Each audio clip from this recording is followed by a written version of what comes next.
আজকে যে বিষয়টা আমি দেখাবো সেটা হচ্ছে আমার ফার্মে এসেছি।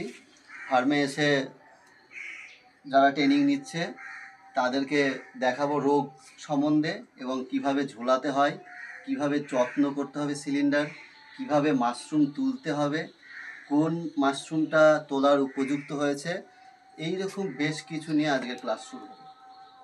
প্রথমে দেখাই এই সিলিন্ডারটা, দেখো একটু এই সিলিন্ডারটা একটু দেখাও তো, সিলিন্ডারটা রোগটা দেখাও, একটু দূর থেকে দেখাও, ব্যাস। হ্যাঁ ব্যাস, তোমার এই আঙুল চলে আসছে। প্রথমে দেখাই এই যে একটা বিষয় দেখা যাচ্ছে, একটু দেখো, তোমরা সবাই দেখো একটু। হ্যাঁ, এইটা কেন হয়েছে বলো তো?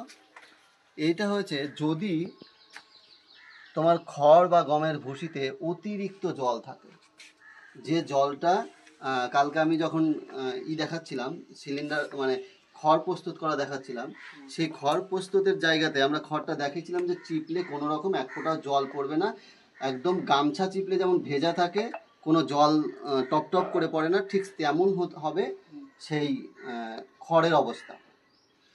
এইটাতে একটু হলেও জল বেশি ছিল, সেই জলটা মানে এই রকম যে মাইসিলিয়াম যখন গ্রোথ করছে তখন জলটাকে এভাবে ধীরে ধীরে ঠেলতে ঠেলতে ও জলটাকে এক জায়গায় নিয়ে চলে এসেছে। এসে এই জায়গাটাতে একটা সময় পাথরের মতো শক্ত হয়ে যাবে। তোমরা হাত দিয়ে দেখো, এখনো অনেকটাই শক্ত হয়ে গেছে। হিসাবে এটা প্রথমে থাকবে জেলির মতো। প্রথমে জল, তুমি বুঝতে পারবা জল আছে, তখনই কি করতে হবে, এই নিচ দিয়ে একটু ব্লেড মেরে দিতে হবে, দিয়ে চিপে জলটা বার করে দিতে হবে। তাহলে আমার ওই জায়গাটা কিন্তু রিকভারি হয়ে গেল।